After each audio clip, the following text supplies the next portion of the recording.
일론 머스크가 폰을 만들 것이라는 얘기는 잊을만 하면 떠오르는, 그리고 떠오를 때마다 자연 소멸되는 떡밥입니다. 자연 소멸되는 이유는 명확합니다. 폰을 만들고 있다는 실체가 없기 때문입니다. 그리고 일론 머스크는 한결같은 입장을 말해왔습니다. 구글과 애플이 독점적으로 스마트폰 권력을 남용한다면 테슬라는 폰을 만들 수 있지만 그런 상황이 발생하지 않길 바란다 였습니다. 즉 일론은 그러한 극단적 상황을 제외하고 폰을 만들고 싶은 생각은 없어 보입니다. 심지어 그는 스마트폰은 과거의 기술이며 뉴럴링크가 미래라는 발언도 하였습니다. 즉 그는 그가 생각하는 정의의 관점에서 만에 하나의 상황을 이야기한 것일 뿐 상업적인 목적으로 회사에 앞날을 걸고 폰을 만들 생각은 없어 보입니다. 돌아다니는 테슬라 폰에 관한 이미지들은 모두 커뮤니티에서 재미삼아 만든 합성사진입니다. 테슬라가 만에 하나 폰을 만들더라도 저렇게 평범하게 만들 리는 없어 보입니다. 그럼에도 안타까운 것은 국내 언론들입니다. 테슬라가 폰을 만들 것이다, 일론 머스크가 스마트폰을 만들 것이다 라는 기사들이 작성되어서 포털 사이트에 걸리기도 합니다. 마치 그 기사만 보고 있으면 일론 머스크가 폰을 만드는 것을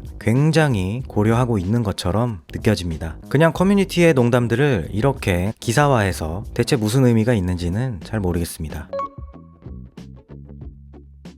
일론 머스크 소식을 늘 찾아다니는 제 입장에서는 사실 일론 머스크가 무엇을 앞으로 할 건지 예측하는 것이 별로 의미가 없다라는 생각을 갖고 있습니다. 일론 머스크는 2021년에 돌연 로봇을 만들겠다고 하였습니다. 그리고 그 결과물이 현재 매우 빠르게 발전하고 있는 테슬라 옵티머스입니다. 2023년에는 오픈 AI가 초기 비영리 목적에서 벗어나 영리화된 방향으로 나아가고 있다고 비판하면서 그에 대적할 인공지능 회사를 설립하겠다고 하였습니다. 그리고 그것이 바로 xAI이며 xAI의 서비스인 그록은 챗GPT와 구글의 제미나이와 대적해서도 밀리지 않을 성능을 매우 빠른 시간 안에 구축해냈습니다. 그리고 얼마 전에는 게임 산업을 다시 위대하게 만들겠다며 게임 산업 진출을 선언했습니다. 이 모두 테슬라 커뮤니티에서 전혀 예상하지 못했던 것들입니다. 따라서 일론 머스크가 앞으로 어떤 것을 만들지, 어떤 새로운 산업에 도전장을 내밀지는 예측하기가 정말 쉽지 않습니다. 아마 앞으로 몇 년 동안 생각지도 못했던 또 다른 것들에 도전하고 성과를 내지 않을까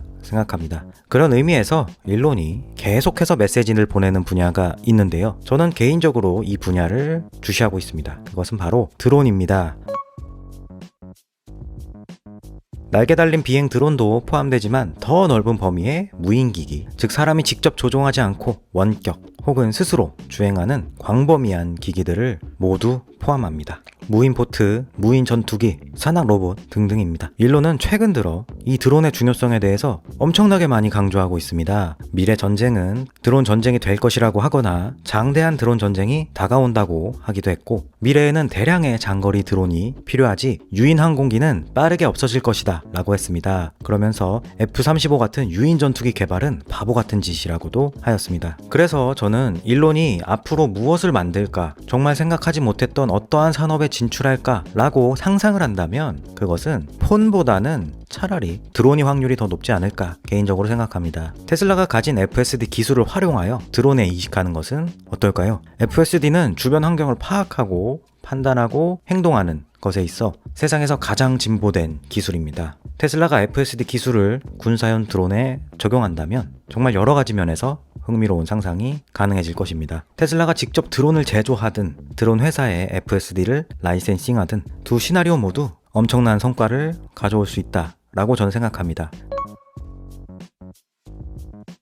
트럼프 당선으로 인해 일론 머스크는 정치적 영향력이 매우 높아졌습니다. 그리고 그의 애국자로서의 면모도 정말 많이 부각되고 있습니다. 요즘 들어 일론 머스크는 강력한 미국에 대한 의지를 정말 많이 표출하고 있습니다. 최근 팔란티어 설립자의 이 강력한 미국에 관한 스피치를 공유하면서 이게 근본이다 라고 말하는 것을 보면 더욱 그런 부분을 알 수 있습니다. 테슬라가 현재 만들고 있는 산업들도, 그리고 그가 이끌고 있는 스페이스X의 스타링크도 장차 군사 분야에서의 활용성을 배제할 수는 없을 것입니다. 심지어 중국에서의 로봇 굴기, 드론 부흥을 본다면 장차 로봇전, 드론전으로 전쟁의 양상이 넘어가는 것은 어찌 보면 정해진 운명처럼 보입니다. 그 시대 변화 속에서 가장 진보된 자율주행 시스템, 휴머노이드 로봇, 가장 생산적인 제조 공장, 그리고 인공지능 역량을 가진 일론 머스크가 강력한 미국을 위해 역할을 하지 않을 거라 생각하는 것도 말이 안 될 것 같습니다. 그는 무언가는 할 것만 같습니다. 테슬라는 장차 드론을 만들 것인가? 일론 머스크는 군수산업에 진출할 것인가? 오늘은 이 부분에 대해서 개인적인 생각을 공유해봤습니다. 여러분의 생각은 어떠신지도 궁금합니다. 그럼 오늘 영상은 여기까지 하겠습니다. 저는 다음 영상에서 찾아뵙도록 하겠습니다. 감사합니다.